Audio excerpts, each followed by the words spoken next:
অনেক দলের আবির্ভাব হয়েছে, নতুন দলের আবির্ভাব হয়েছে, নতুন দলের সৃষ্টি হয়েছে। যাদের পায়ের তলার মাটি নাই, যাদের কোনো অবস্থান নাই, তারাই এখন নির্বাচনকে বিলম্বিত করার জন্য বিভিন্ন বিভিন্ন পদ্ধতি অবলম্বন করার জন্য তারা বিভিন্নভাবে কারিশমেটিক প্রস্তাব দিচ্ছে।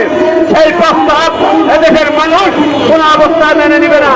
আমরা চাই ব্যালটের মাধ্যমে জনগণের রায়ে সরকার গঠিত হবে। আজকে যাদের মেম্বার হওয়ার যোগ্যতা নাই, যারা ইউনিয়ন পরিষদের চেয়ারম্যান হওয়ার যোগ্যতা নাই, তারাই এই ধরনের নতুন নতুন প্রস্তাব নিয়ে এদেশকে মানুষকে বিভ্রান্তি করছে, নির্বাচনকে প্রশ্নবিদ্ধ করছে, নির্বাচনকে বিলম্বিত করার চেষ্টা করছে। আপনাদের এইসব ষড়যন্ত্র কোনোদিন বাস্তবায়ন হবে না। এদেশের মানুষ যখন রক্ত দিতে শিখেছে, এদেশের মানুষ যখন প্রতিবাদ করতে শিখেছে, এদেশের মানুষ যখন প্রতিহত করার ঘোষণা দিয়েছে, ঠিক আমরা জানি আমাদের নেতা বিএনপির ভারপ্রাপ্ত চেয়ারম্যান তারেক রহমান এই হুলিয়া দিয়ে, এই ফাঁসির দণ্ডাদেশ দিয়েও এই তারেক রহমান বাংলাদেশের মানুষকে, বাংলাদেশের মুক্তিকামী মানুষকে যেভাবে আগলিয়ে রেখেছে, সেইভাবে দিক নির্দেশনা দিয়ে ওই হাসিনার এই শাসনকে হাসিনা পালিয়ে যেতে বাধ্য হয়েছে। আপনারা দেখেছেন আমাদের পার্শ্ববর্তী ভারত তাদের যে কর্তৃত্ব, তাদের যে আধিপত্য এবং শেখ হাসিনাকে যেভাবে মাথায় হাত বুলিয়ে দিয়ে এদেশের মানুষকে হত্যার মিশনে মেশে পেতে উঠেছিল, ঠিক সেই দিন এদেশের মানুষ কোনো কিছু পরোয়া করে নাই। ওই শেখ হাসিনার কাছে যখন বিদায় করতে পেরেছে, তখন এদেশের মানুষ আলহামদুলিল্লাহ বলে আল্লাহর কাছে ফরিয়াদ করেছিল। আমরা সেদিন যখন এই জাতীয় প্রেসক্লাব থেকে শুরু করে বাংলাদেশের বিভিন্ন সেক্টরে, বিভিন্ন অঞ্চলে সেদিন আমরা আন্দোলন সংগ্রাম করেছি। আমাদের ভূমিকা ছিল এই গণমাধ্যম সাক্ষী আছে, আমরা কাউকে সাক্ষী করতে চাই না।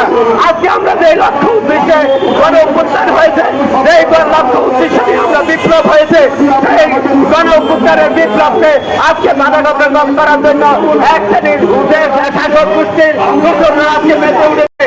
আমরা বলে দিতে চাই, আমরা যখন রাজনীতি করা শিখেছি, আমরা যখন রাজনৈতিক কর্মী, আমরা আমাদের জন্মটা হয়েছে বিরোধী জনগণের কল্যাণে রাজনীতি করা। আমরা সেদিন দেখেছি এদেশের এনসিপি বলেন, অন্তর্বর্তীকালীন সরকার বলেন, ওই কোন সরকার এদেশের জনকল্যাণমূলক কর্মসূচি হাতে নিতে পারেনি। আজকে দ্রব্যমূল্য থেকে শুরু করে বিভিন্ন সেক্টরে আজকে কালোবাজারি চূড়ান্ত হয়ে গেছে। ওই দ্রব্যমূল্য স্থিতিশীল করার জন্য সরকারের কোনো পদক্ষেপ নেই। আজকে তারা আছে কিভাবে ক্ষমতা দখল করবে, কিভাবে ক্ষমতাকে কুক্ষিগত করে দীর্ঘায়িত, ক্ষমতার মস্তদে বসে দীর্ঘায়িত করবে, সেই ষড়যন্ত্রে লিপ্ত।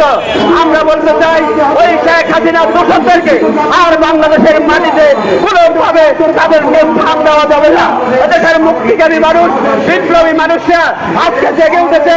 আজকে তাদের দাবি ছিল যে আবার সুস্থ গ্রহণযোগ্য নির্বাচন, আবার সুস্থ গ্রহণযোগ্য নির্বাচনের মাধ্যমে একটি জবাবদিহি সরকার হবে। সেই সরকার হবে তারেক রহমানের নেতৃত্বে, বেগম খালেদা জিয়ার নেতৃত্বে। সেই প্রত্যাশা রেখে আপনাদেরকে ধন্যবাদ।